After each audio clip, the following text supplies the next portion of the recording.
अस्तु मङ्गलश्लोकेन आरम्भं करोमि। वेदवेद्ये परे पुंसि जाते दशरथात्मजे वेदः प्राचेतसादासीत् साक्षाद् रामायणात्मना कूजन्तं राम रामेति मधुरं मधुराक्षरम् आरुह्य कविता शाखां वन्दे वाल्मीकिकोकिलम्। विंशतिः श्लोकाः समाप्ताः। तत्र सः पृच्छन् आसीत् कच्चिन्नु सुकृतान्येव कृतरूपाणि वा पुनः विदुस्ते सर्वकार्याणि न कर्तव्यानि पार्थिवाः। सुकृतानि इत्युक्ते सम्यक् कृतानि, कृतरूपाणि इत्युक्ते आरब्धानि, तादृशानि पार्थिवाः इत्युक्ते करणीयानि कार्याणि अथवा कर्तव्यानि कार्याणि पार्थिवाः न विदुः खलु इत्युक्ते अन्ये राजानः न जानन्ति खलु, ते ज्ञातुं न शक्नुवन्ति खलु इति पृच्छति। इत्युक्ते न शक्नुयुः इति तात्पर्यम्। यदा कार्यं क्रियते तदा एव अन्यैः ज्ञातव्यम्।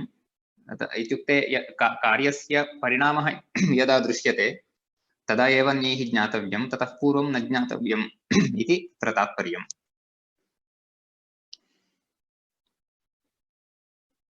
अनन्तरं कच्चिन्न तर्कैर्युक्त्या वा ये चाप्यपरिकीर्तिताः त्वया वा तव वा मात्यैः बुध्यते तातमन्त्रितम्। तर्कैः युक्त्या वा ये अपरिकीर्तिताः ते त्वया वा तव अमात्यैर्वा अपरिकीर्तिताः ये सन्ति ते अन्यैः न बुध्यते खलु।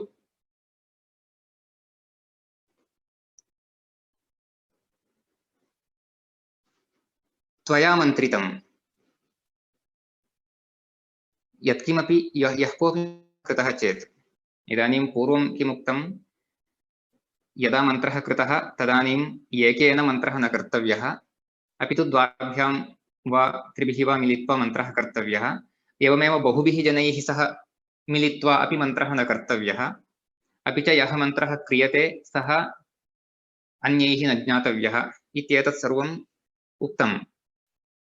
इदानीम् उच्यते त्वया मन्त्रितं यदस्ति तत् कदाचित् अन्ये तर्केण ज्ञातुं शक्नुयुः, युक्त्या ज्ञातुं शक्नुयुः। तर्केण इत्युक्ते अनुमानेन, अनुमानं कृत्वा, इत्युक्ते राज्ञा किमपि कृतं कार्यं तेन किं मन्त्रितम् इति कदाचित् ज्ञातुं शक्नुयुः। इत्युक्ते तस्य कार्यस्य फलं यदा प्राप्यते ततः परं ज्ञातं चेत् चिन्ता नास्ति। अन्यथा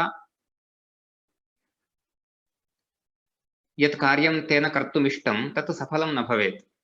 तेन कारणेन एतेन राज्ञा यत् मन्त्रितं, यः मन्त्रः कृतः, सः अन्यैः जनैः तर्केण वा युक्त्या वा ज्ञातुं न शक्येत।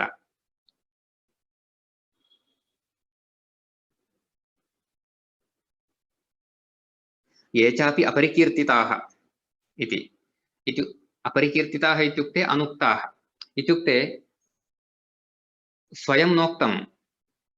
इदानीं तत्र रहसि यत् मन्त्रितं तत् स्वयं नोक्तं चेदपि कदाचित् ते तर्केण वा युक्त्या वा ज्ञातुं शक्नुवन्ति चेत् तेनापि हानिः भवति। तथापि ते कर्तुं न शक्नुवन्ति खलु, तथापि अन्ये जनाः ज्ञातुं न शक्नुवन्ति खलु इति अत्र पृच्छति। त्वया वा तव अमात्यैर्वा, त्वया वा तव अमात्यैर्वा यत् मन्त्रितं तेषु अपरिकीर्तिताः अपि अंशाः, यद्यपि अपरिकीर्तिताः इत्युक्ते यद्यपि अप्रकाशिताः, अनुक्ताः, अप्रकटिताः, तेपि तर्कैः वा युक्त्या वा ज्ञातुं न शक्याः, वस्तुतः ज्ञातुं न शक्याः स्युः। एवमेव भवति खलु इत्युक्ते एतत् सर्वं यत् मन्त्रितमस्ति तत् अन्यैः न बुध्यते खलु। न ज्ञायते खलु इति पृच्छति। अत्र तात्पर्यमिदमस्ति, मन्त्रस्य इत्युक्ते यत् मन्त्रितं रहसि यत् चिन्तनं कृतं तस्य प्रचारः न भवेत् इति केवलं न, अपि तु एते स्वयं न वदन्ति चेदपि अनुमानेनापि अन्ये ज्ञातुं न शक्नुयुः। एषा व्यवस्था भवेत्, एतां व्यवस्थां भवान् कल्पयन्नस्ति खलु, एतद् भवान् पालयन्नस्ति खलु इति अत्र रामः पृच्छति। अनन्तरं कच्चित् सहस्रैर्मूर्खाणाम् एकमिच्छसि पण्डितं पण्डितो ह्यर्थकृच्छ्रेषु कुर्यात् निःश्रेयसं महत्। कच्चित् सहस्रैः मूर्खाणाम् एकमिच्छसि पार्थिवम् एकमिच्छसि पण्डितं मूर्खाणां सहस्रैः। मूर्खाणां सहस्रैः इत्युक्ते मूर्खाणां सहस्रेषु मध्ये इत्युक्ते सहस्रं जनाः मूर्खाः सन्ति चेदपि तान् सर्वान् परित्यज्य एकं पण्डितम् इच्छसि खलु। एकं पण्डितम् इच्छसि खलु इत्युक्ते तत्र एकमेव पण्डितं स्वीकरोति खलु इत्युक्ते आप्तत्वेन अथवा परामर्शं कर्तुम् अथवा कस्मिंश्चित् कार्ये नियोक्तुं भवान् पण्डितमेव स्वीकरोति खलु इत्युक्ते सहस्रं जनाः कस्मिंश्चित् कार्ये सहस्रजनानां मूर्खाणां नियोजनापेक्षया एकस्य पण्डितस्य नियोजनं वरम् इति अत्र तात्पर्यम्। अथवा यदा कोऽपि परामर्शः स्वीकरणीयः, परामर्शः इत्युक्ते तत्र चर्चा करणीया, कन्सल्ट् करणीयं, तदानीं सहस्रजनानां मूर्खाणां सहस्रजनैः मूर्खैः सह चिन्तनापेक्षया, सहस्रजनानां मूर्खाणां परामर्शस्वीकरणापेक्षया एकस्य पण्डितस्य परामर्शः स्वीकरणीयः। मूर्खाणाम् आदरापेक्षया पण्डितस्य आदरः कर्तव्यः इत्येवं तात्पर्यमत्र। आहत्य मूर्खास्तु सहस्रशः जनाः भवन्ति, किन्तु तेषु भवान् पण्डितमेव चिनोति खलु भवतः कार्यार्थम्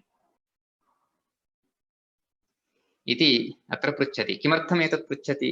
पण्डितानां स्वीकरणेन कः लाभः, किं भवति तेन इति चेत्, पण्डितो हि अर्थकृच्छ्रेषु कुर्यात् निःश्रेयसं महत्। अर्थकृच्छ्रेषु, अर्थस्य कृच्छ्रम्, कृच्छ्रम् इत्युक्ते सङ्कटम् इत्यर्थः। अर्थस्य कृच्छ्रम् इत्युक्ते अर्थसङ्कटम् इति। अर्थसङ्कटम् इत्युक्ते किम्? अत्र अर्थः इति शब्दस्य वस्तुतः अर्थशब्दस्य बहवः अर्थाः सन्ति। वयं मीनिङ्ग् इति आङ्ग्लभाषायां यद्वदामः सः एकः अर्थः, वस्तु इत्यपि अस्ति, प्रयोजनम् इत्यपि अस्ति, सम्पत् इत्यपि अस्ति। अत्र वयं वस्तु अथवा सम्पत् इत्यर्थं स्वीकर्तुं शक्नुमः। तत्र यदि कष्टं भवति, सम्पदः यदि कष्टं भवति, तत्र क्लेशः यदि भवति, तत्र सङ्कटं यदि भवति, तर्हि पण्डितः एव तत्र निःश्रेयसं साधयति। निःश्रेयसम् इत्युक्ते तत्र विजयं साधयति, अथवा यथा सर्वेषां हितं स्यात्, सर्वेषां हितं तत्र पण्डितः एव साधयितुं शक्नोति। यदा सर्वेपि सङ्कटग्रस्ताः भवन्ति तदा तेषां सर्वेषां हितं साधयितुं पण्डितः एव समर्थः, न तु अन्ये, न तु मूर्खाः। इति कारणेन सहस्रं मूर्खान् अपि परित्यज्य पण्डितः एव भवता स्वीकरणीयः इति। तत्र अर्थकृच्छ्रम् इति शब्दस्य यथा वयम् आङ्ग्लभाषायां क्రైసిस् इति वदामः, सः अर्थः अत्र फाइनान्शियल् क्రైసిस्। सत्यं सत्यम् इत्युक्ते कस्मिन्नपि विषये भवितुमर्हति, तत्र तु विशिष्य अर्थकृच्छ्रम् इति उक्तम् इति कारणेन तत्र सम्पदः विषये महती कापि समस्या भवति चेत्, महती काचित् आपत् भवति चेत्, तदानीं तस्मात् सङ्कटात् सर्वान् रक्षितुं तस्मात् कृच्छ्रात् सर्वान् रक्षितुं तस्मात् कष्टात् सर्वान् रक्षितुं पण्डितः एव समर्थः न तु मूर्खाः इति कारणेन पण्डिताः एव सर्वदा भवता आदर्तव्याः।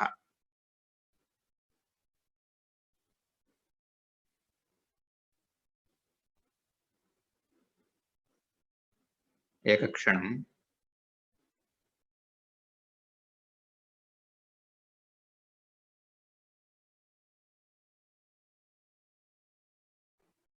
क्षणमेकं तिष्ठन्तु, अहं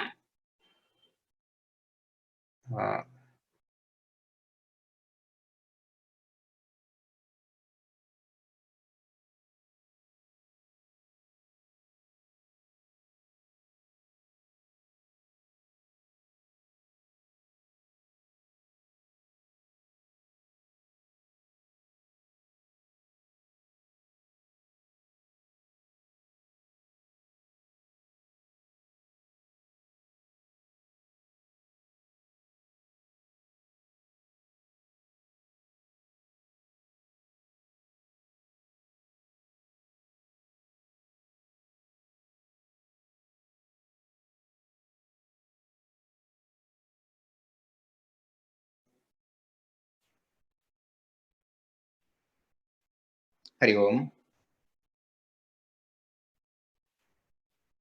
श्रूयते खलु इदानीं? श्रूयते श्रूयते। क्षम्यतां, कश्चित् आगतः आसीत्। अस्तु। एवञ्च यदा एवं किमपि कष्टं भवति तदानीं पण्डितः एव सर्वान् कष्टात् रक्षितुं शक्नोति इति कारणेन पण्डितः एव स्वीकरणीयः, काः न स्वीकर्तव्याः इति एतस्य श्लोकस्य तात्पर्यम्। कच्चित् सहस्रैर्मूर्खाणाम् एकमिच्छसि पण्डितो ह्यर्थकृच्छ्रेषु कुर्यान्निःश्रेयसं महत्। निःश्रेयसशब्दस्य वस्तुतः मोक्षः इत्यपि अर्थः अस्ति। तत्र शास्त्रेषु, दर्शनशास्त्रेषु निःश्रेयसम् इत्यस्य मोक्षः इत्यर्थे प्रयोगं कुर्वन्ति। अत्र तु मोक्षः इति न, अत्र तु सङ्कटात् मुक्तिः इत्युक्ते मोक्षः इत्युक्ते अत्रापि मोक्षः एव वस्तुतः एकया दृष्ट्या, किन्तु संसारात् मोक्षः नास्ति, जननमरणचक्रात् मोक्षः नास्ति, अपि तु लौकिकसङ्कटात् मोक्षः, तावदेव।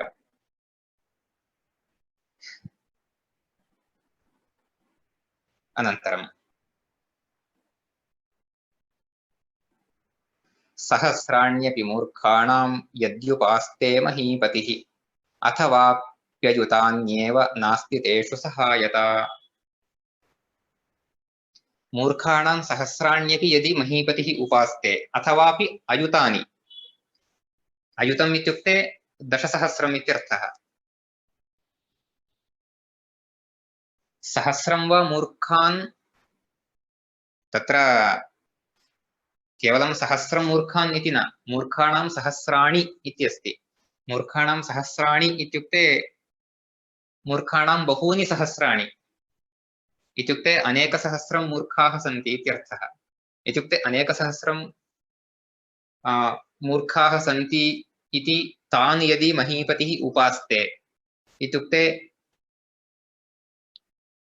तत्र मूर्खैः सह एव यदि व्यवहारं करोति, मूर्खाणामेव वचनं शृणोति, मूर्खानेव कार्येषु नियोजयति इति उपास्ते इति शब्दस्य सः अर्थः। उपास्ते इति वस्तुतः उपासनं करोति इति अर्थः। उपास्ते इति शब्दस्य वास्तविकः अर्थः उपासनं करोति इति।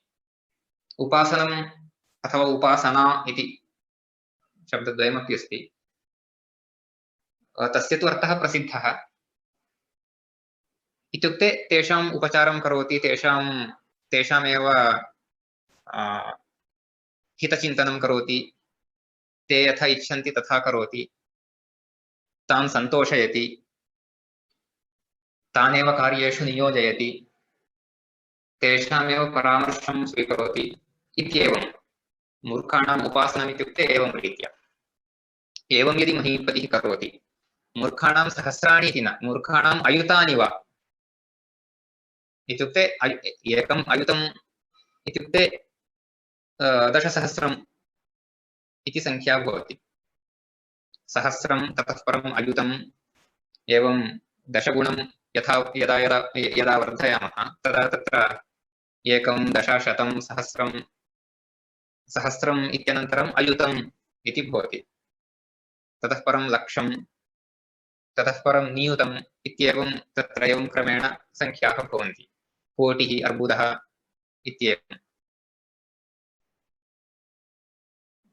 कोटिः अर्बुदम् अर्बुदम् इति तत्र अब्जम् एवं रीत्या तत्र प्राचीनानां संख्याक्रमः। एवञ्च तत्र मूर्खाणां सहस्राणि वा मूर्खाणाम् अयुतानि वा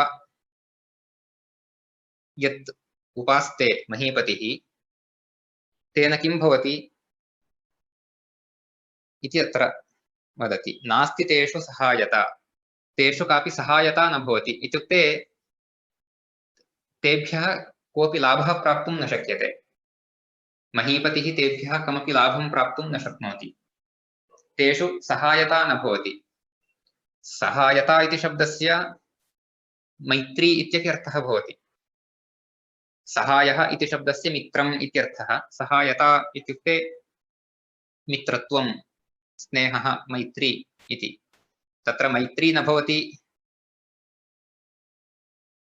इत्युक्ते ते मूर्खाः स्नेहपात्राणि न भवन्ति, तेषु मैत्रीं साधयितुं न शक्नोति इत्यपि एकः अर्थः।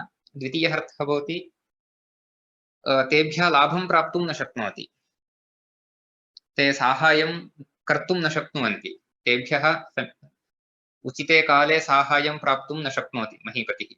इति कारणेन महीपतिना मूर्खाः न उपासितव्याः, महीपतिना मूर्खाः न उपासनीयाः, मूर्खाणाम् उपासनं न कर्तव्यम्।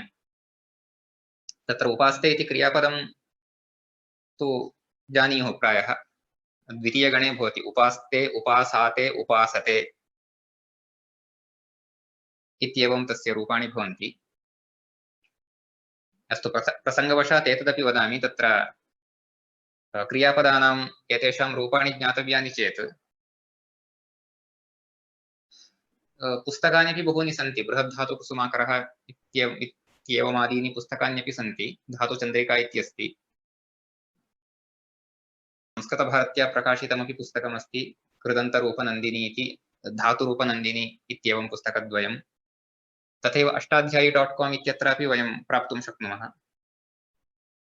इति सैट् मध्ये, तत्रापि प्राप्तुं शक्नुमः।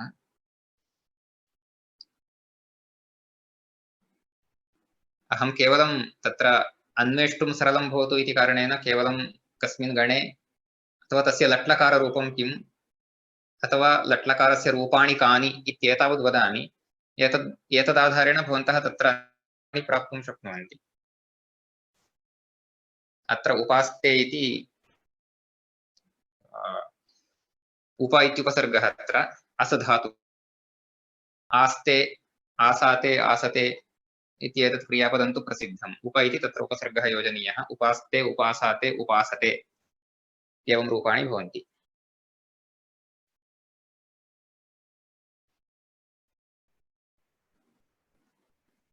सहस्राण्यपि मूर्खाणां यद्युपास्ते महीपतिः अथवाप्ययुतान्येव नास्ति तेषु सहायता। अनन्तरम् एकोऽप्यमात्यो मेधावी शूरो दक्षो विचक्षणः राजानं राजपुत्रं वा प्रापयेन्महतीं श्रियम्। एतेषां सहस्रसङ्ख्याकाणां मूर्खाणाम् अपेक्षया यदि एकः मेधावी अमात्यः, सः एकोऽपि पर्याप्तः। एकः अमात्यः किन्तु सः कीदृशः भवेत्? मेधावी भवेत्, शूरः भवेत्, दक्षः भवेत्, विचक्षणः भवेत्। विचक्षणः इत्युक्ते बुद्धिमान्, मेधावी इत्युक्ते यः बहून् विषयान् जानाति सः। तत्र मेधावी अपि च विचक्षणः इति एतयोः मध्ये कश्चन भेदः अस्ति। विचक्षणः इत्युक्ते बुद्धिमान् इत्युक्ते यः सम्यक् चिन्तयितुं शक्नोति तादृशः। मेधावी इत्युक्ते यः बहून् विषयान् स्मर्तुं शक्नोति तादृशः। यद्यत् पठितं यद्यत् श्रुतं यद्यदुक्तं तत्सर्वं यः स्मर्तुं शक्नोति, यः बहून् विषयान् स्मरति सः मेधावी। किन्तु यः सुष्ठु चिन्तयितुं शक्नोति, यः सम्यक् चिन्तयितुं शक्नोति सः विचक्षणः इति तत्र एवं तयोः भेदः अपि अस्ति। अतः सः अमात्यः कीदृशः स्यात्? विचक्षणः अपि स्यात्, मेधावी अपि स्यात्, शूरः स्यात्, दक्षः अपि स्यात्। शूरः इति पराक्रमी, दक्षः स्यात् इत्युक्ते दक्षः इत्युक्ते कार्यकुशलः। यत् कार्यं तेन क्रियते तस्मिन् कार्ये सः समर्थः स्यात्, समर्थतया तत् कार्यं कर्तुं शक्नुयात्। शूरः अपि भवेत्। तत्र प्राचीनकाले मन्त्रिणः आवश्यकतायां सत्यां युद्धमपि कुर्वन्ति स्म। कदाचित् सेनायाः नेतृत्वं वहन्ति स्म। राज्ञः अभावे यथा राज्ञा तत्र सेनायाः नेतृत्वं वहनीयं तत् कार्यं मन्त्रिणः कुर्वन्ति स्म। तत्र बहुत्र अयं विषयः बहुत्र श्रूयते। तत्र मुद्राराक्षसम् इति चाणक्यचन्द्रगुप्तयोः विषये रचितम् एकं नाटकमस्ति, प्राचीनं नाटकं, विशाखदत्तेन रचितं। तत्रापि तत्र अमात्यराक्षसः, राक्षसः इति तस्य नाम, सः अमात्यः आसीत्। धननन्दः इति यः तत्र राजा आसीत् तस्य अमात्यः आसीत्। सः युद्धेपि अतीव निष्णातः, युद्धे सः सेनां नयति स्म इति विषयः तत्रापि आगच्छति, अयं बहुत्र श्रूयते। एवञ्च मन्त्रिणः शूराः अपि स्युः। एवञ्च शूरः, दक्षः, विचक्षणः, मेधावी एतैः गुणैः सम्पन्नः अमात्यः राजानं राजपुत्रं वा प्रापयेत् महतीं श्रियम्। राजानं राजपुत्रं वा महतीं श्रियं प्रापयेत्। महतीं श्रियम् इत्युक्ते महतीं सम्पदं, महत् ऐश्वर्यं राजानं प्रापयेत् इत्युक्ते यथा राजा महतीं श्रियं प्राप्नुयात् तथा सः कुर्यात्, तथा कर्तुं समर्थः। राजानम् अथवा राजपुत्रं, यथा राजा महतीं श्रियं प्राप्तुं शक्नुयात् अथवा यथा राजपुत्रः महतीं श्रियं प्राप्तुं शक्नुयात् तथा कर्तुं सः अमात्यः समर्थः भवति। अतः अमात्यः एतादृशः भवेत् इत्यत्र उच्यते। एवञ्च एकोऽप्यमात्यो मेधावी शूरो दक्षो विचक्षणः राजानं राजपुत्रं वा प्रापयेन्महतीं श्रियम्। तत्र मेधा अस्मिन् अस्ति इति मेधावी इति तत्र तद्धितान्तं रूपमेतत्। मेधावी, मेधाविनौ, मेधाविनः इति मेधाविन् इति तत्र शब्दः, नकारान्तशब्दः। इतः पूर्वमपि अहं सर्वेषां पदानाम् एवं रीत्या परिचयं न उक्तवान्। तत्र यदि भवतां सन्देहः अस्ति तर्हि कृपया भवन्तः पृच्छन्तु। सर्वत्र अहं न उक्तवान्। तत्र केषाञ्चन शब्दानां विषये एवं मध्ये वक्तव्यं भवति, यतोहि विशेषरूपेण हलन्तशब्दाः चेत् तत्र प्रातिपदिकं किं पदमत्र, अथवा अत्र किं विभक्तिरूपम् एतत्, मूलं प्रातिपदिकं किं, कस्मिन् लिङ्गे इत्यादिकं किञ्चित् वक्तव्यं भवति। अहं कदाचित् मध्ये विस्मरामि, अतः भवन्तः प्रष्टुं शक्नुवन्ति कुत्रापि पूर्वं त्यक्तं चेत्। अस्तु, अनन्तरं कच्चिन्मुख्या महत्स्वेव मध्यमेषु च मध्यमाः जघन्याश्च जघन्येषु भृत्यास्तेतातयोजिताः। अत्र इदानीं विविधेषु स्तरेषु भृत्याः भवन्ति। सर्वेषामपि भृत्याः इत्युक्ते सेवकाः, सर्वेषामपि भृत्यानाम् एकः एव स्तरः न भवति। केचन उत्तमभृत्याः भवन्ति। उत्तमभृत्याः इत्युक्ते उन्नतस्तरीयाः भृत्याः केचन भवन्ति, मध्यमस्तरीयाः भृत्याः केचन भवन्ति, जघन्याः इत्युक्ते अतीव निम्नस्तरीयाः भृत्याः केचन भवन्ति। अतः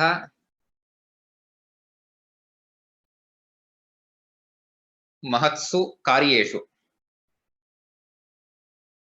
तत्र महत्सु इत्युक्ते तत्र महत्सु कार्येषु इत्यस्माभिः कार्येषु इति अध्याहर्तव्यं। तत्र महत्सु कार्येषु मुख्याः इत्युक्ते तत्र ये प्रमुखाः सेवकाः सन्ति, किञ्चित् उन्नतस्तरीयाः सेवकाः ये सन्ति, ते महत्सु कार्येषु योजिताः भवेयुः। योजिताः खलु इति रामः पृच्छन् अस्ति। अत्र सर्वत्रापि रामः भरतं पृच्छन् अस्ति, भवान् एवं कुर्वन् अस्ति खलु इति। अतः योजिताः इत्युक्ते भवता एवं योजिताः खलु इति रामस्य प्रश्नः भरतम् उद्दिश्य। एवञ्च मुख्याः इत्युक्ते ये उन्नतस्तरीयाः भृत्याः, उन्नतस्तरीयाः सेवकाः महत्सु कार्येषु योजिताः खलु, तथैव मध्यमेषु कार्येषु मध्यमाः भृत्याः, यानि मध्यमानि कार्याणि सन्ति तेषु मध्यमाः भृत्याः इत्युक्ते मध्यमस्तरीयाः भृत्याः योजिताः खलु। जघन्याश्च जघन्येषु इत्युक्ते निम्नस्तरीयाः भृत्याः निम्नस्तरीयेषु कार्येषु नियोजिताः खलु इत्युक्ते तत्र एवं स्तरभेदः अत्यन्तम् अनिवार्यः। इत्युक्ते कस्मिन् कार्ये कीदृशाः नियोक्तव्याः इत्येतदपि तत्र तेषां स्तरानुगुणं कर्तव्यं।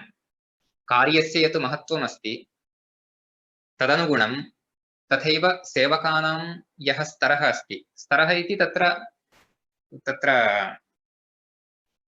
विभिन्न आधारेण तत्र स्तरनिर्धारणं कर्तुं शक्यते। तेषां दक्षता, तेषां सामर्थ्यं, तेषां ज्ञानं, तेषां कार्ये कौशलम् इत्येतदाधारेण ये अतीव समर्थाः सन्ति ते अतीव महत्त्वभूतेषु कार्येषु एव नियोजनीयाः। इत्येवं रीत्या तत्र स्तरानुगुणं भवान् सेवकान् कार्ये नियोजयन् अस्ति खलु इति पृच्छति। जघन्यः इति शब्दस्य वस्तुतः अधमः इत्यपि अर्थः अस्ति। अत्र तु तात्पर्यं निम्नकार्यम् इति। इत्युक्ते अत्यन्तं सामान्यं कार्यं यत् येन केनापि कर्तुं शक्यते तादृशं कार्यं। तादृशेषु कार्येषु तादृशाः निम्नस्तरीयाः सेवकाः तादृशाः तत्र नियोजनीयाः। एतत् सर्वं भवान् कुर्वन् अस्ति खलु।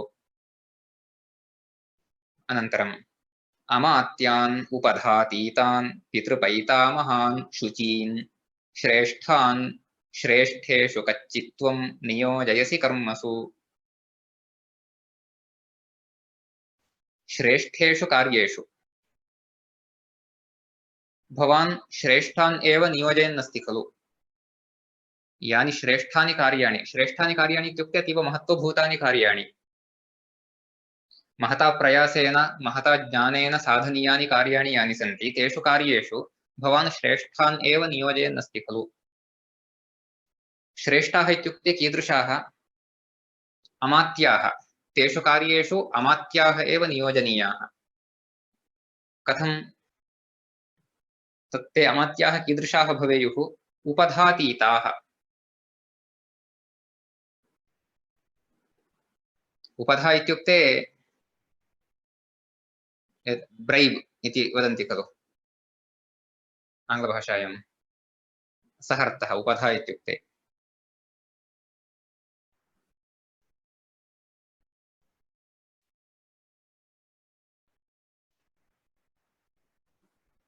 ये उपधाम् अतीताः इत्युक्ते उपधायाः विषये येषां रुचिः नास्ति तादृशाः इत्यर्थः। ये उपधां न इच्छन्ति तादृशाः उपधातीताः। तादृशाः एव श्रेष्ठकार्येषु नियोजनीयाः।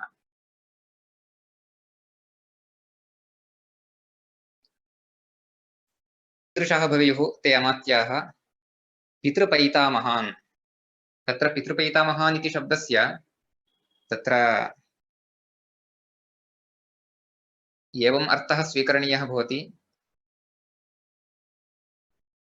ये वंशपारम्पर्यानुगुणं तस्मिन् कार्ये नियुक्ताः सन्ति इत्युक्ते तेषां अमात्यत्वम् अथवा मन्त्रित्वं परम्परागतमस्ति। इत्युक्ते तस्य पिता मन्त्री अस्ति, तस्य पितामहः मन्त्री आसीत्। एवं रीत्या यः तत्र परम्परागतरूपेण मन्त्रित्वं प्राप्तवान् इत्युक्ते कस्यचित् मन्त्रिणः पुत्रः अथवा कस्यचित् मन्त्रिणः पौत्रः इत्येवं रीत्या। इत्युक्ते ते तस्मिन् कार्ये सहजतया निपुणाः भवन्ति। तत्र वस्तुतः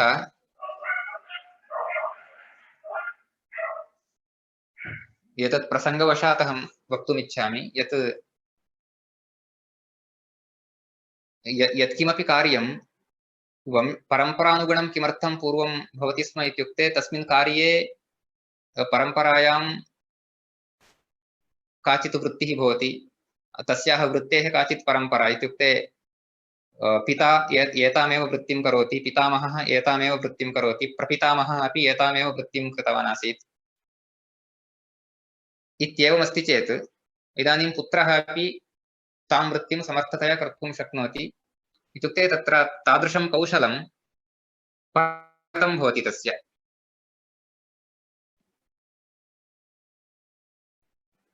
तथैव इदानीं मन्त्रिरूपेण यत् कार्यं तेन करणीयं तदपि तत्र परम्परागतरूपेण तादृशं कौशलं तस्य भवति, तादृशं सामर्थ्यं तस्य भवति इति कारणेन तादृशाः तत्र तस्मिन् कार्ये नियोजनीयाः।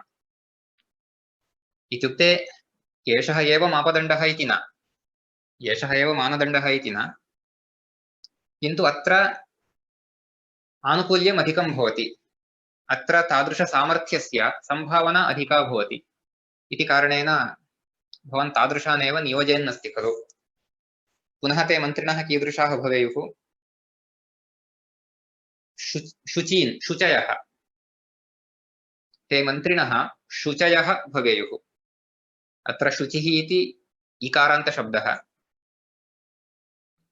तत्र मन्त्रिन् इति नकारान्तशब्दः भवति, किन्तु शुचिशब्दः इकारान्तः अस्ति, इकारान्तपुंलिङ्गशब्दः। शुचयः इत्युक्ते शुद्धाः, इत्युक्ते ते करप्ट् न भवेयुः, किमपि करप्शन् किमपि न भवेत् तेषु। शुद्धहस्ताः भवेयुः, शुद्धमनस्काः भवेयुः, भ्रष्टाः न भवेयुः इत्येतादृशाः एव शुचयः भवन्ति। तादृशान् शुचीन् श्रेष्ठान्, एतादृशान् श्रेष्ठान् श्रेष्ठेषु कार्येषु श्रेष्ठेषु कर्मसु नियोजयसि खलु। इत्युक्ते एतादृशाः श्रेष्ठेषु कार्येषु एतादृशाः श्रेष्ठाः एव नियोजनीयाः इति एतस्य तात्पर्यम् अत्र।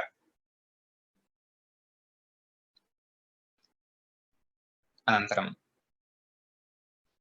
कच्चिन्नोग्रेण दण्डेन घृशमुद्वेजिताः प्रजाः राष्ट्रे तवावजानन्ति मन्त्रिणः कैकयीसुत। इदानीं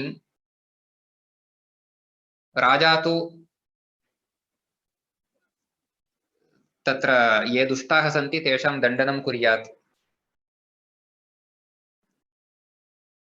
तत्र राजा एव तत्र दण्डस्य निर्णयमपि कुर्यात्। प्राचीनकाले एवमेव भवति स्म, अन्तिमनिर्णायकः राजा एव तत्र भवति स्म। इदानीं सर्वोच्चन्यायालयः सुप्रीं कोर्ट् इति यद् भवति तेन यत् क्रियते तत्रत्य न्यायाधीशैः यः निर्णयः क्रियते तादृशं निर्णयं राजा एव स्वयं करोति स्म। अतः राजा एव दण्डधारी भवति स्म। कथं दुष्टाः केन दण्डनीयाः, कथं दण्डनीयाः, कीदृशः दण्डः तेभ्यः दातव्याः, कीदृशः दण्डः तेभ्यः दातव्यः इत्येतस्य निर्णयं राजा स्वयं करोति स्म। अतः यदि राज्ञा दण्डितः कश्चित् प्रजाजनः अथवा राज्ञा दण्डितः कश्चित् मन्त्री, यः कोऽपि भवितुमर्हति, एतन्मध्ये अन्ये सर्वेपि आयान्ति, अन्ये सर्वेपि आगच्छन्ति, अन्ये तत्र विविध विभागेषु अध्यक्षाः, तत्र शासनस्यैव विविधस्तरेषु ये प्रमुखाः भवन्ति ते सेनाप्रमुखाः, कोशप्रमुखाः इत्येवं रीत्या तत्र ये प्रमुखाः भवन्ति ते सर्वेपि तत्र एतेषु अन्तर्भवन्ति।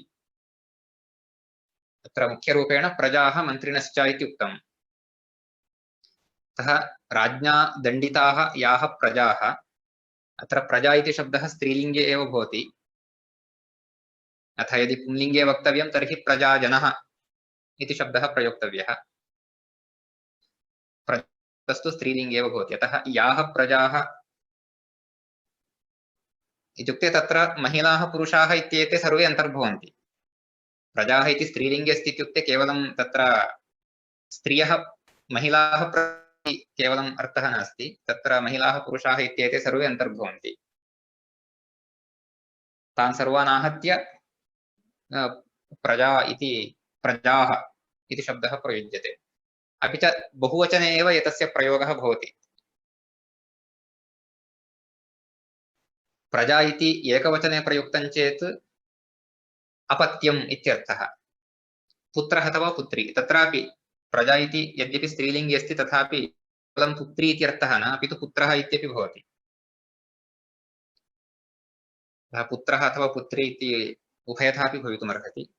प्रजा इति एकवचने अस्ति चेत्, प्रजाः इति बहुवचने प्रयुक्तं चेत् तत्रापि स्त्रीलिङ्गमेव, आकारान्तस्त्रीलिङ्गमेव, किन्तु तत्र सिटिजन्स् इत्यर्थः, नागरिकाः, पौराः इत्यर्थः। एवञ्च याः प्रजाः भवता दण्डिताः विभिन्नकारणैः, ते प्रजाः अपराधं कृत्वा दण्डनं प्राप्तवत्यः, एवं याः प्रजाः त्वया दण्डिताः अथवा ये मन्त्रिणः त्वया दण्डिताः ते भवन्तं न अवजानन्ति खलु। अवजानन्ति इत्युक्ते उपेक्षां कुर्वन्ति इति। अवजानाति, अवजानीतः, अवजानन्ति इत्येवं ज्ञाधातोः एव रूपाणि एतानि। तत्र अव इति उपसर्गः, अवजानाति इत्यस्य अर्थः भवति उपेक्षां करोति। उपेक्षां करोति इत्युक्ते तत्र नेग्लेक्ट् करोति अथवा इग्नोर् करोति इति उभयथापि स्वीकर्तुं शक्यते। एवं भवतः उपेक्षां ते न कुर्वन्ति खलु। राष्ट्रे तव अवजानन्ति मन्त्रिणः कैकयीसुत, तत्र कच्चित् न उग्रेण दण्डेन, तत्र न इति पूर्वमेव उक्तं। तर्हि अत्र अन्वयः कथं भवति इत्युक्ते त्वया उग्रेण दण्डेन भृशम् उद्वेजिताः प्रजाः मन्त्रिणः च राष्ट्रे तव न अवजानन्ति खलु। तत्र न इत्येतत् अवजानन्ति इत्यस्मात् पूर्वं योजनीयम्, तदानीं तत्र अर्थस्य संगतिः सम्यक् भवति, अन्वयः सम्यक् भवति। तत्र पुनरेकवारम् अन्वयं वदामि। तत्र तावदेव, तत्र किञ्चित् इतस्ततः अस्माभिः करणीयं। दण्डेन, त्वया दण्डेन, त्वया इति अत्र नास्ति, अध्याहर्तव्यम् अस्माभिः। त्वया दण्डेन भृशम् भृशम् इत्युक्ते अत्यधिकम्, अत्यन्तम्, अत्यधिकम्। उद्वेजिताः इत्युक्ते पीडिताः। पीडिताः इत्युक्ते वस्तुतः तेषाम् अपराधस्यैव दण्डः कृतः, तथापि तेन ते कुपिताः भवन्ति, ते तत्र कष्टं तु अनुभवन्ति। एवञ्च भवता पीडिताः प्रजाः मन्त्रिणः च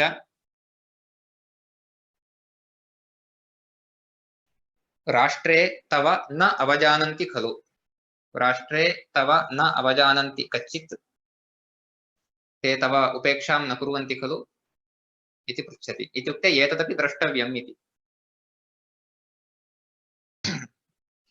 तत्र दण्डः कथं भवेदिति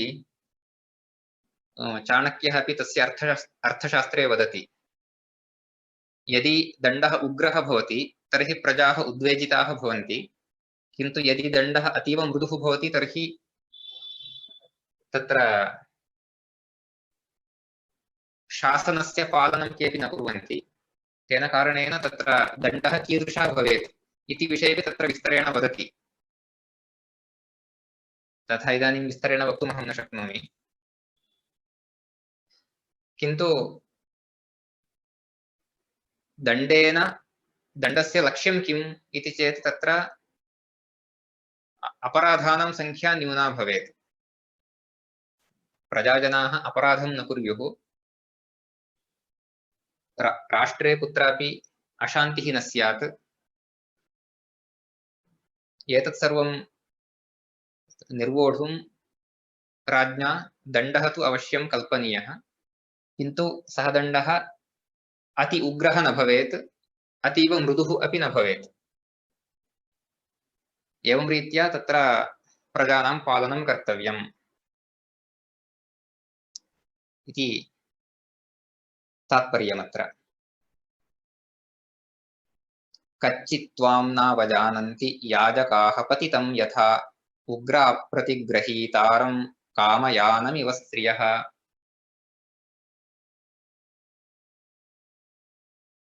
भवन्तं कच्चित् त्वां नावजानन्ति याजकाः पतितं यथा। याजकाः इत्युक्ते ये यागं कुर्वन्ति तादृशाः। इत्युक्ते वैदिकमार्गं ये अनुसरन्ति ते भवन्तं पतितम् इव न अवजानन्ति खलु। इत्युक्ते कञ्चित् पतितः इत्युक्ते पापकार्यं कृत्वा यः भ्रष्टः जातः तादृशः।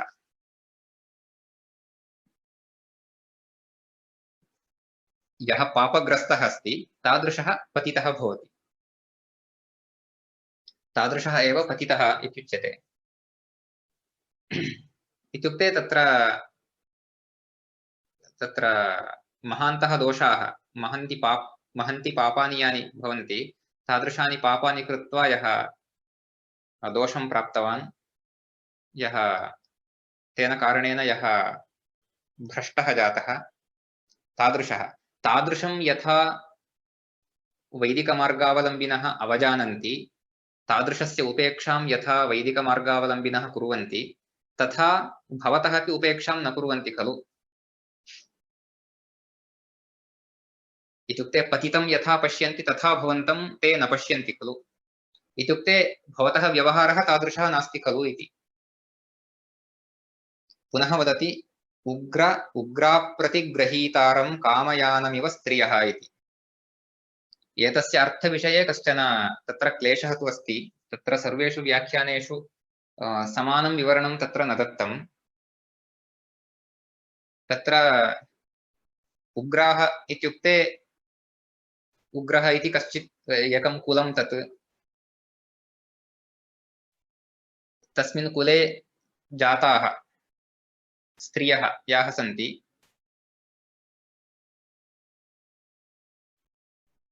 तेषां प्रतिग्रहं ये कुर्वन्ति, इत्युक्ते तैः सह ये सम्बन्धं कुर्वन्ति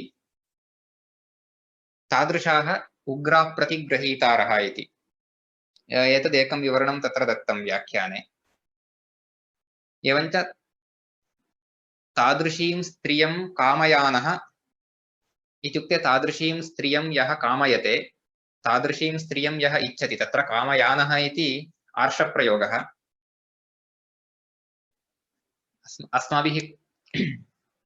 अस्माभिः करणीयः प्रयोगः कामयमानः इति भवति।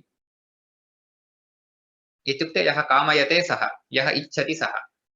एवञ्च तादृशीम् इत्युक्ते तेषां भ्रष्टं कुलम् इति प्रायः तस्मिन् काले परिगण्यते स्म इति अहं चिन्तयामि। व्याख्याने तु कश्चन कुलविशेषः तत्रत्यां तत्कुलीनां स्त्रियं यः इच्छति यः कामयते तादृशं यथा अन्याः स्त्रियः उपेक्षन्ते यथा अन्याः स्त्रियः अवजानन्ति तथा याजकाः भवतः उपेक्षां न कुर्वन्ति खलु इति। तात्पर्यं तत्र ये समाजे भ्रष्टाः भवन्ति विभिन्नकारणैः तान् यथा वैदिकमार्गावलम्बिनः इत्युक्ते ते शिष्टाः भवन्ति, अतीव शिष्टाः भवन्ति। ये वेदं यथावत् अनुसरन्ति ते तु शिष्टाः भवन्ति। तर्हि शिष्टाः यान् उपेक्षन्ते सहजतया तत्र समाजे ये भ्रष्टाः सन्ति तान् शिष्टाः उपेक्षन्ते। एवञ्च भ्रष्टान् यथा वैदिकमार्गावलम्बिनः शिष्टाः उपेक्षन्ते तथैव भवन्तं ते न उपेक्षन्ते खलु इत्युक्ते भवान् भ्रष्टः इव कार्यं न करोति खलु, तादृशं कार्यं भवान् न करोति खलु येन ते भवतः उपेक्षां कुर्युः इत्युक्ते तस्मात् जागरूकः भवतु इति अत्र वदन्नस्ति रामः भरतम्।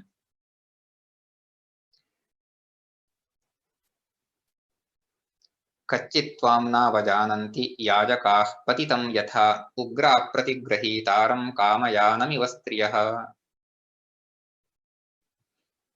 अस्तु, इदानीम् अत्र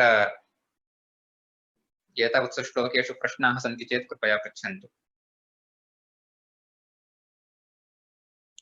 कदाचित् पूर्वेषु श्लोकेषु अपि अत्र यस्य कस्यापि शब्दस्य विवरणम् अपेक्षितं चेत् तदपि प्रष्टुं शक्नुवन्ति।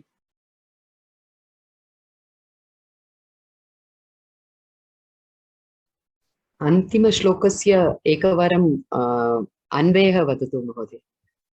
एकक्षणं वदामि। कच्चित् त्वां नावजानन्ति याजकाः पतितं यथा। याजकाः यथा पतितम् अवजानन्ति तथा तत्र तथा इति शब्दः न प्रयुक्तः, अध्याहर्तव्यं तावदेव अस्माभिः। याजकाः पतितं यथा तथा त्वां न अवजानन्ति खलु। यथा याजकं तथा त्वां क्षम्यतां, यथा पतितं तथा त्वां याजकाः न अवजानन्ति खलु इत्येवम् अन्वयः तत्र। तथैव उग्रप्रतिगृहीतारं कामयानमिव स्त्रियः। यथा स्त्रियः उग्रप्रतिगृहीतारं कामम् अवजानन्ति तथा त्वां न अवजानन्ति खलु।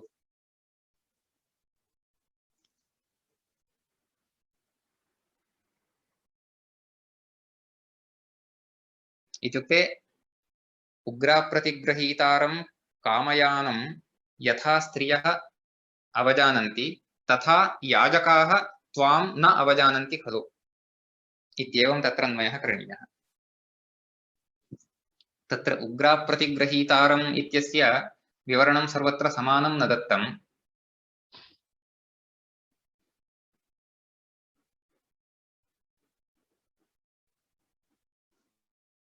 धन्यवादः।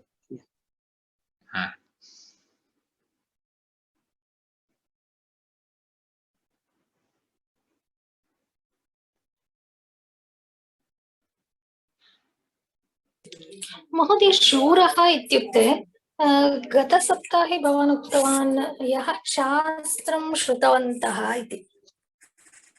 शूरः इत्यस्य वा? शास्त्रं ये श्रुतवन्तः ते शूरः। न ते वीरः इत्युक्ते ये युद्धं कुर्वन्ति। न, तत्र श्रुतवान् अथवा श्रुतवन्तः इति शब्दः आगतः इति मन्ये प्रायः। श्रुतवान् अथवा श्रुतवन्तः इति कोऽपि शब्दः पूर्वमागतः, तस्य अर्थः तथा आसीत्। तत्र श्रुतम् इत्युक्ते शास्त्रं, शास्त्रं येषु अस्ति ते श्रुतवन्तः, अथवा शास्त्रं श्रुतं यस्मिन् अस्ति सः श्रुतवान् इत्युक्ते शास्त्रज्ञः इत्यर्थः तत्र। श्रुतवन्तः इत्युक्ते शास्त्रज्ञः, परन्तु शूरः इत्युक्ते शूरः अनन्तरं वीरः, तयोर्मध्ये भेदः किमपि अस्ति? न, तत्र समानः एव, वीरः शूरः इति समानमेव। ओ एवं वा?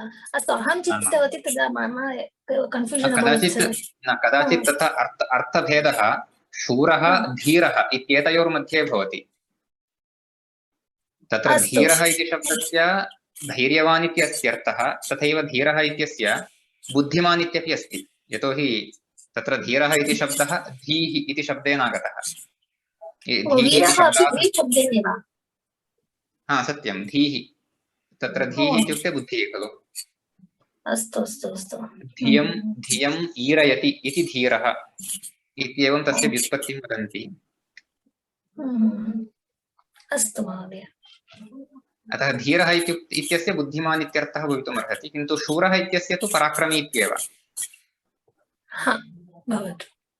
शूरः वीरः इत्येतयोः द्वयोरपि पराक्रमी इत्येव अर्थः। 15 श्लोके इदानीं शूराः श्रुतवन्तः इत्येव अस्ति। अस्तु महोदय, ज्ञातवती। तत्र श्रुतवन्तः इत्यस्य शास्त्रज्ञाः इत्यर्थः। अस्तु अस्तु। पुनः मन्त्रिणः सचिवः अमात्यः तयोः भेदमहम् इतोपि न ज्ञातवान्। अस्तु अस्तु, यदा जानाति चेत् तदा भवान् एव वदतु कृपया। अग्रिमकक्षायां प्रायः तत्र एतत् परिशीलयितुं न शक्तवान् अहम्। अस्तु अस्तु भवतु।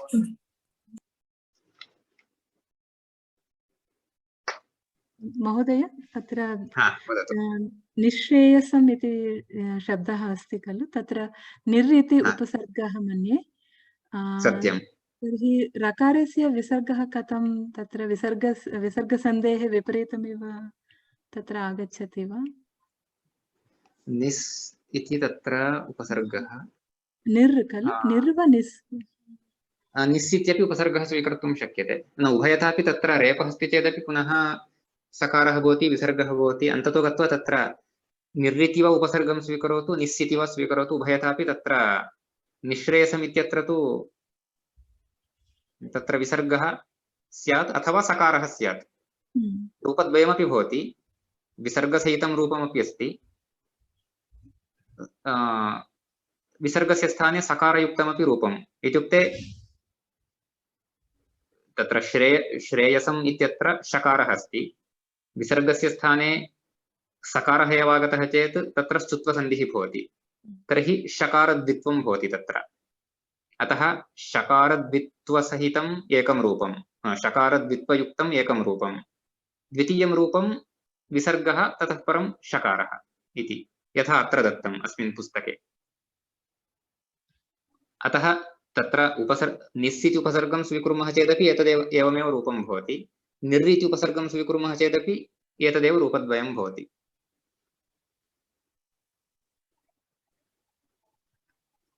तत्र इदानीं तत्र सूत्रमहं केन सूत्रेण इति तथा न स्मरामि, किन्तु सन्धियुक्तं रूपं तु एतदेव भवति। यथा सम्प्रसारणं भवति तथा वा यणसन्धेः? न, अत्र तु प्रक्रिया एव भिन्ना भवति।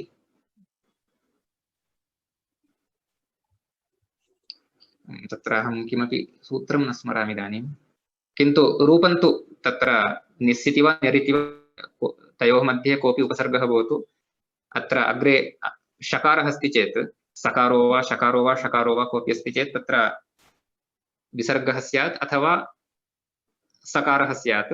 सकारे सति श्चुत्वं वा ष्टुत्वं वा स्यात्।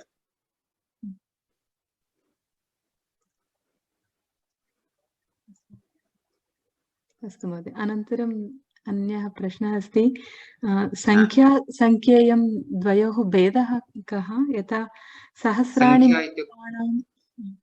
सत्यं, तत्र इदानीं शतम् अस्तु सहस्रम् इत्येव शब्दं स्वीकरोमि। जनानां शतम् अथवा जनानां सहस्रम् इति एकः प्रयोगः, सहस्रं जनाः इति अपरः प्रयोगः। तत्र कदाचित् अस्तु किञ्चित् लघु शब्दमेव स्वीकरोमि। 20 एवम् अस्माभिः प्रयोक्तुं शक्येषु शब्देषु लघुतमः शब्दः इत्युक्ते 20 शब्दः। अतः इदानीं जनानां 20 जनाः इति उक्तं चेत् तत्र 20 इति शब्दस्य 20 संख्यया युक्ताः इत्यर्थः।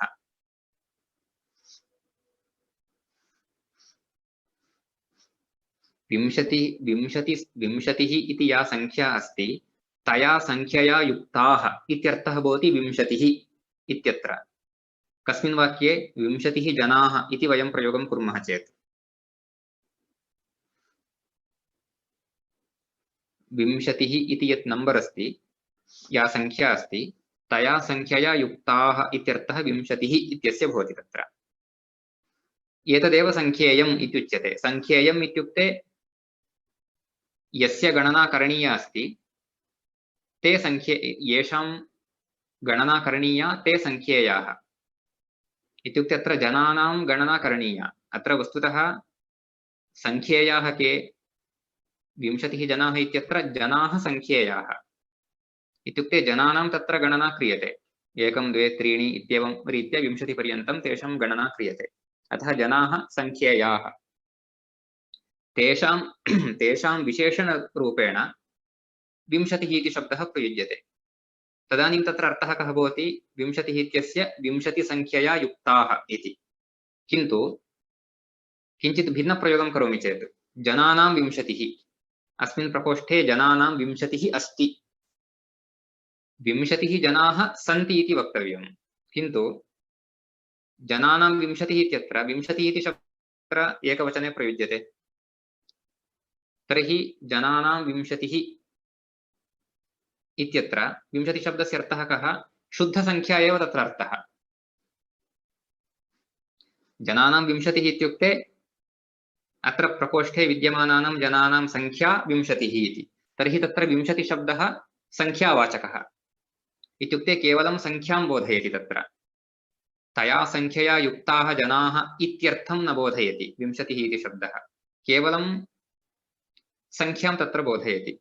केवलं तत्र जनानां यत् नम्बर् अस्ति तत् 20 इति। अतः अत्र तत्र संख्यावाचकत्वेन यदा प्रयोगं कुर्मः तदानीं जनानां 20 इत्यस्य अर्थः जनानां संख्या तत्र 20 अस्ति, जनानां एका 20 अस्ति। एका 20 इत्युक्ते 21 इति न, 1 set of 20 people इति, 1 group of 20 people इति। इदानीं तथैव जनानां 20 इति उक्तं चेत् 20 20 विंशतयः इति प्रयोगः भवति खलु।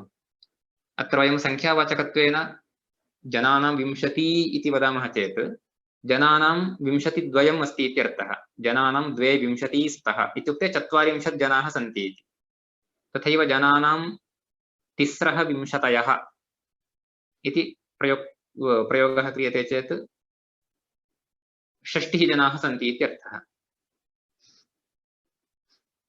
तत्र सर्वत्रापि संख्यावाचकत्वेन प्रयोगः एतेषां 20 इति शब्दस्य संख्यावाचकत्वेन प्रयोगः।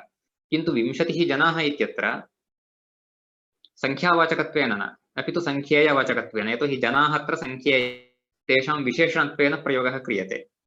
यदा विशेषणत्वेन प्रयोगः क्रियते तदानीं तु विशेष्यमेव बोधयति विशेषणमपि। विशेष्यम् उद्दिश्य एव विशेषणस्यापि प्रयोगः क्रियते इति कारणेन तत्र 20 इति शब्दः अपि संख्येयान् एव बोधयति। अतः संख्येयवाचकाः इति। अत्र सहस्रम् इति अत्र प्रयुक्तः शब्दः संख्यावाचकः न तु संख्येयवाचकः। किमर्थं? मूर्खाणां सहस्रम् इत्युक्तम्, अथवा मूर्खाणां सहस्राणि इति वा भवतु, चिन्ता नास्ति। इदानीं मूर्खाणां सहस्रम् इत्यस्य अर्थः कः? मूर्खाणां संख्या सहस्रम् इति। इत्युक्ते तर्हि तत्र सहस्रशब्दः संख्यावाचकत्वेन। तस्मिन्नेव अर्थे मूर्खाणां संख्या यदि 1 सहस्रं तर्हि मूर्खाणां सहस्रम् इति उच्यते। मूर्खाणां संख्या यदि 2,000 तर्हि मूर्खाणां सहस्रे इति उच्यते। मूर्खाणां संख्या यदि 3,000 तर्हि मूर्खाणां सहस्राणि, 3,000 वा 4,000 वा 5,000 वा तर्हि मूर्खाणां सहस्राणि इति उच्यते। अत्र सर्वत्रापि सहस्रशब्दस्य संख्यावाचकत्वेन प्रयोगः, न तु संख्येयवाचकत्वेन इति अत्र भेदः। तर्हि सहस्रं मूर्खाः तत्र तु संख्या एव। सहस्रं मूर्खाः इत्यत्र संख्येयवाचकः सहस्रशब्दः। सहस्रं मूर्खाः इत्यत्र सहस्रम् इति शब्दः संख्येयवाचकः, इत्युक्ते सहस्रसंख्यया युक्ताः इत्यर्थः सहस्रम् इत्यस्य तत्र। तर्हि सहस्रेण मूर्खैः तथा सत्यं सत्यं, सहस्रेण मूर्खैः इति वक्तव्यं। तत्र ते शब्दाः एकवचने प्रयुज्यन्ते, इत्युक्ते संख्यावाचकशब्दाः तत्र यदा संख्येयवाचकत्वेन प्रयुज्यन्ते तदा तु एकवचने एव तेषां प्रयोगः। अतः सहस्रं मूर्खाः, सहस्रं मूर्खान्, सहस्रेण मूर्खैः, सहस्राय मूर्खेभ्यः, सहस्रात् मूर्खेभ्यः, सहस्रस्य मूर्खाणां, सहस्रे मूर्खेषु इत्येव प्रयोगः तत्र भवति।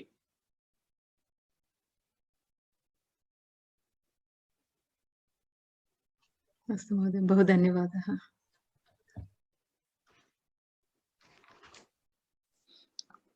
संस्कृतभारती पाठे संख्येयवाचक एका समस्या अस्ति खलु, 29 स्त्रीणां स्नानार्थं सरयुं गता, in that वाचक संख्येयवाचक both are 29 स्त्रीणां सरयुं गता, 20 गता। सत्यं, तत्र तु स्त्रीणां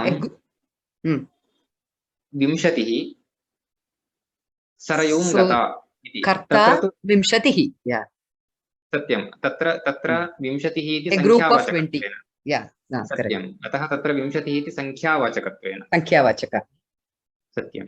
20 पुनरायाता भक्षितः, सो तत्र 20 पुनरायाताः इत्यत्र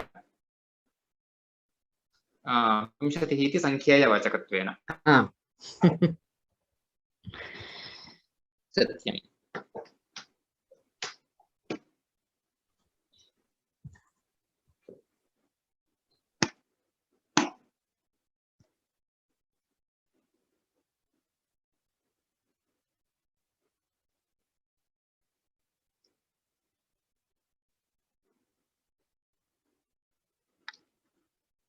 निस् और निर् विसर्गः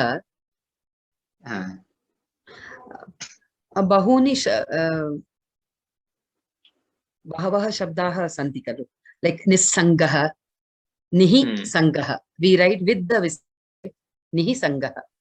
सत्यं सत्यं, निस् इवन सत्यं, निश्रेयस् तत्र निस्सङ्गः इत्यत्रापि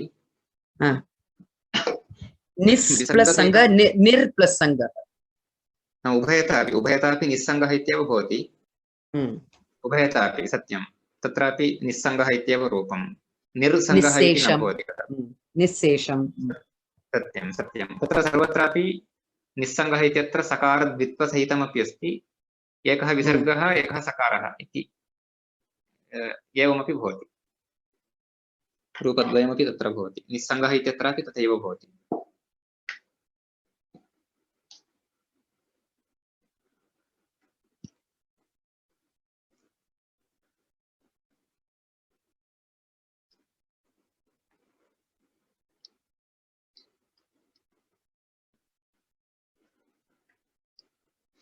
अस्तु, अन्ये प्रश्नाः न सन्ति इति चिन्तयामि,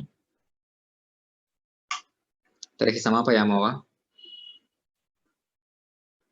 अस्तु तर्हि शान्तिमन्त्रेण समापयामि। सर्वे भवन्तु सुखिनः, सर्वे सन्तु निरामयाः, सर्वे भद्राणि पश्यन्तु, मा कश्चित् दुःखभाग् भवेत्।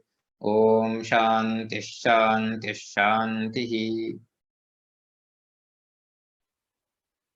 शुभरात्रिः सर्वेभ्यः। धन्यवादः।